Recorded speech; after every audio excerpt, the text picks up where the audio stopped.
Hi everyone, this is your host. My name is Waray.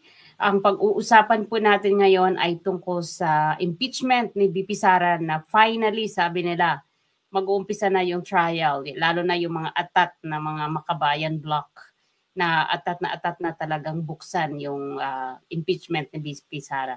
At bago natin talakayin yung kaguluhan ng kanilang mga pahayag, gusto ko muna sa inyo gusto ko muna batiin ng happy graduation ng aking pamangkin, anak ng kapatid kong panganay, ayan. So, nasorpresa ako ng bonggang-bongga, pinaiyak niya ako nung Friday. Nung tinawagan ko siya, sabi ko, ano pa yung kulang mo sa graduation? Ang sabi niya sa akin, graduation dress na lang. Kung meron daw ako mga luma na mga damit, baka daw pwede niya magamit. Sabi ko sa kanya, bakit luma, gagraduate ka? Kung bibili ka, sabi ko, kung papadalhan kita ng pambili, so sabi ko, bibili ka ng bago. Pero kamusta man? Sabi ko, kamusta man? Do you have academic award? Tapos sabi niya sa akin, kasi hindi ko talaga alam na makakasakay siya sa mataas na level ng grades, no? So I was just expecting na magtapos siya, and that's fine.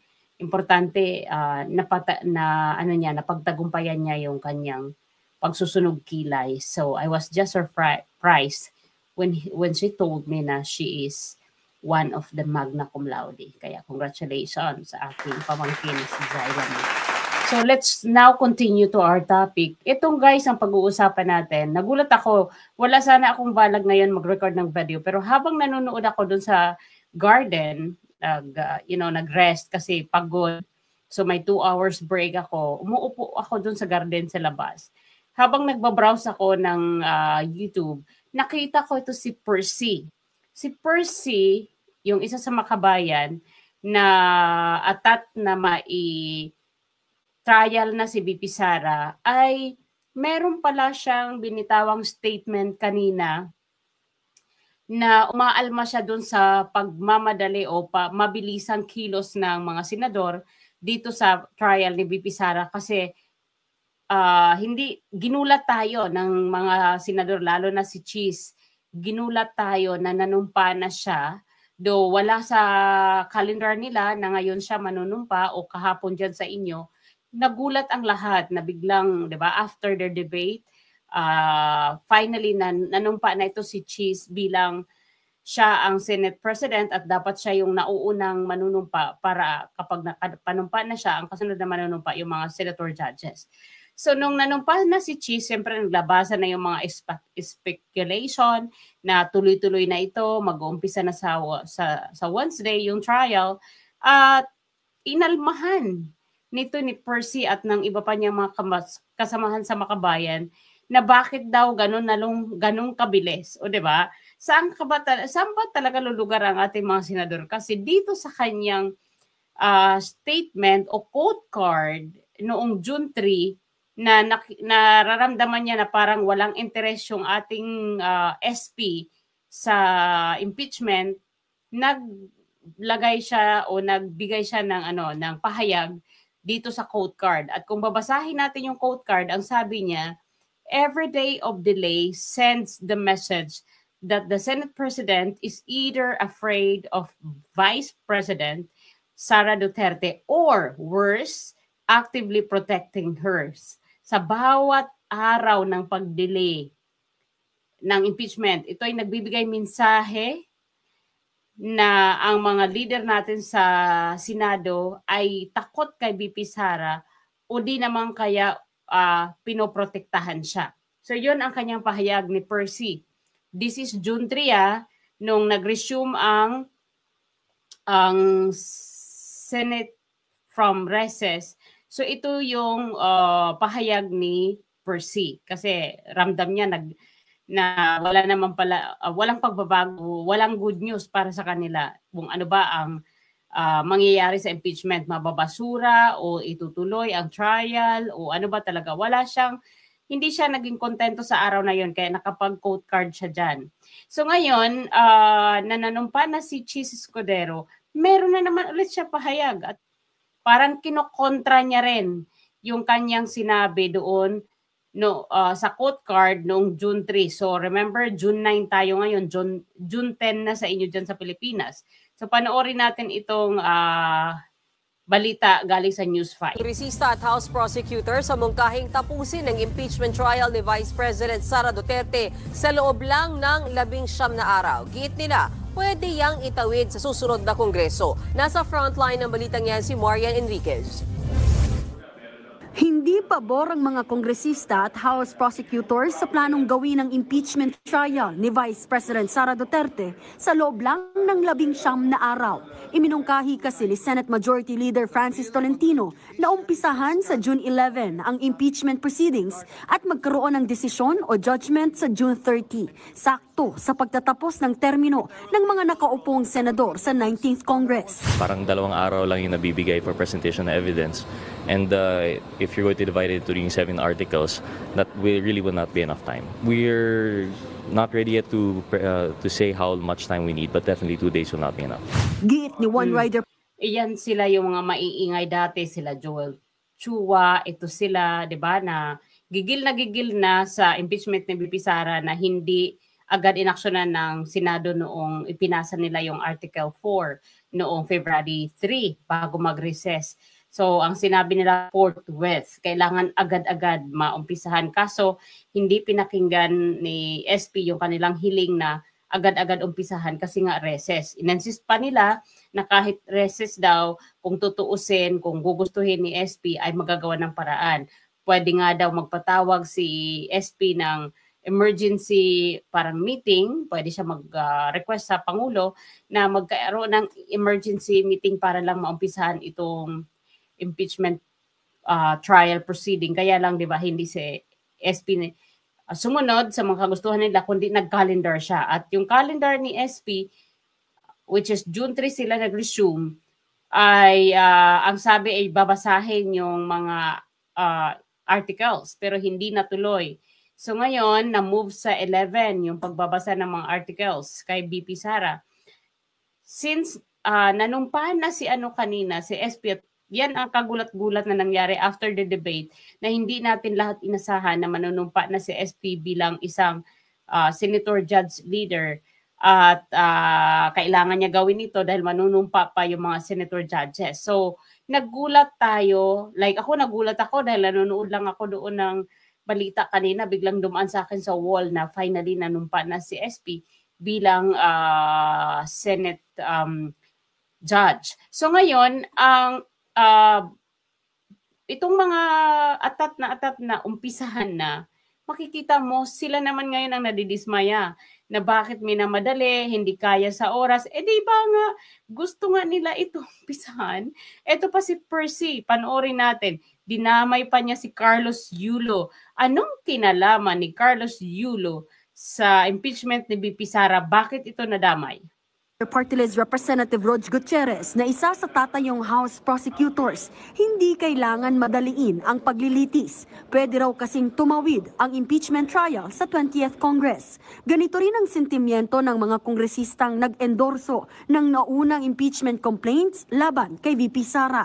We think kung hanggang June 30 siya, bibigyan mo lang ng isang araw, hindi siya enough. Hindi siya sapat at dapat masatisfy natin yung tanong ng mga taong bayan kaugnay dito sa impeachment. Alam natin pag minadali, kulang yung oras sa dami ng mga ebidensya na ipipresenta. Hindi ito parang si Carlos Yulo na sa kaka-gymnastics nila, mental gymnastics, kakatambling at kakasplit, mapapalusot nila yung kanilang poon.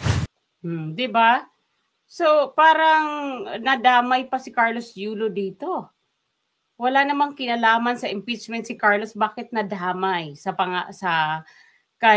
bakit dinamay nito ni Percy? So anong kalokohan ito, 'di ba?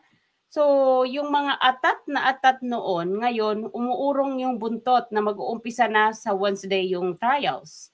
Ano ikinatatakot nila na hindi pa sila ready sa kanilang mga ebidensya na ibinabato nila kay VP Sara? Yun yung mahirap eh. Alam nyo, ang hirap talaga ng pinagdadaanan ni VP Sara ngayon at saka ng pamilyang Duterte. Kasi ramdam ko yan, parang feeling ko ramdam ko yung mga pinagdadaanan ni VP Sara nung time na nasa ganyan akong problema. Kaya lang yung sa akin ay medical concern. Siyempre, pangalawa, wala akong pera. Buti na lang nandito ako sa abroad na wala kang babayaran ni sintimong duling, libre lahat. So, kumbaga, yung problema ko medical ay parang emosyon ang naapektuhan ko. Financial, hindi ako naapektuhan. So, kasi ang hirap pagsabayin, just to have a short story, ang hirap pagsabayin na yung husband mo nandun sa ICU, nag-aagaw buhay. Tapos ako dito, kailangan ko na rin ipasok sa emergency room para maoperahan. Pero mas pinubaya ko yung wag muna magpa-opera kasi gusto ko muna damayan yung asawa ko na nasa ICU through video call, through Skype.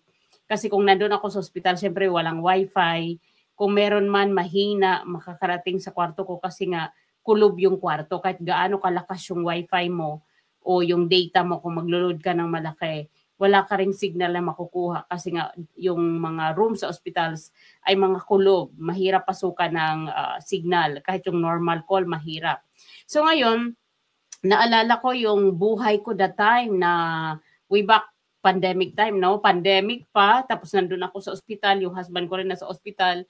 So, di ba, ang hirap nun na parang binagsakan ka ng langit at lupa. Bakit ko sinasabing nararamdaman ko yung pinagdadaanan ni Bibi Sara? Kasi kahit magkalayo kami pagdating sa status ng buhay, dahil syempre may pera siya, may power siya, ako normal netizen lang naman ako. Kaya lang pagdating sa emosyon, halos mayaman ka man o mahirap, magkakaparehas lang tayong mga pinagdadaanan pag emosyon ang inatake. Yung pag ang ating mental, yung mga mental natin, mental health ang concern, walang mayaman, walang mahirap. Biro mo, sabay-sabay yung kanyang problema. May impeachment siya, yung tatay niya nasa Hague, yung pera, kasi hindi rin madali yung mag-travel, yung mag-come and go ka sa Hague kasi pera yan. Yung pamasahe pa lang, hindi ka dyan gagastos ng 50,000 back and forth. Hindi lang yon. Plus hotel nyo pa, yung pagkain nyo pa. Do alam naman natin na ang Vice President malaki ang sinasahod.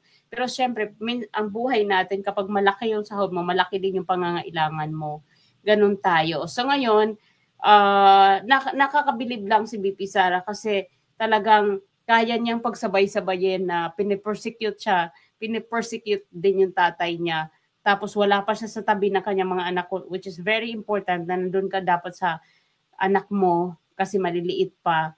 So nakikita ko pa rin na matibay pa rin si BP Sara kasi tingnan mo si Baste, lalaki yun pero mukhang mahina mag-handle ng problema kasi the last appearance nila sa Hague with the Filipino people doon sa Duterte Street, nakita nyo yung kalungkutan ni Baste na mukhang hindi niya kaya tiisin yung tatay niya. At nakita natin yan sa reels na kumakalat ngayon na nagkakaroon siya ng mannerism sa kanyang kamay na kinumpara pa sa mannerism ni papa niya. So hanapin natin yun Parang meron mannerism na parehas kay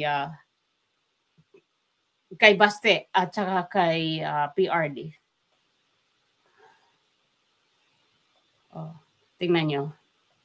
Nakita nyo yan, guys? O, diba? Yung kamay nila parehas ni PRD. Parehas na parehas. Yung mannerism nila, kung paano nila pinagsasalubong yung kanilang mga fingers. Mag-ama nga talaga sila, diba? So, yun yung itsura dyan ni Baste na parang hindi niya kaya i-handle nung makita niya ang papa niya na namayat. So, parang nag-iipon siya ng emosyon sa kanyang isipan at maybe naglalaro din sa kanyang isipan na kayong mga bangag, bakit niyo pinakulong ang tatay ko dito? Yung mga ganong klaseng mga kaisipan dahil hindi mo talaga din masisisi na meron siyang parang puot sa mga Marcoses dahil nga doon sa nangyari sa papa nila, na sa kabila ng pinalibing ng papa nila si Senior, ay ito yung kanilang iginante, itong mga Marcos. At pangalawa, nandun si Amy at nakikisama siya sa ate niya na huwag siyang makapanakit dahil nandoon yung kaibigan ni VP Sara na si Amy Marcos. So matibay si VP Sara, believe ako sa pag-handle niya sa problema. Empowered woman talaga siya. Kinakaya niya ang lahat. Tas multitasking. Nakaka-believe ang ating Vice President. Hindi siya bumibigay sa sa kahinaan. So yun lamang po mga palangga. Maraming salamat at naantok na ako kasi kagabi. Anong oras na kami natulog? Mag-alauna na yata kasi inabot ng 3 hours mahigit yung aming Zoom CFC household. Kaya sabi ko late na, pero it's okay kasi para yun kay Lord. Maraming salamat sa inyo. Bye for now. This is your host. My name is Waray. Bye.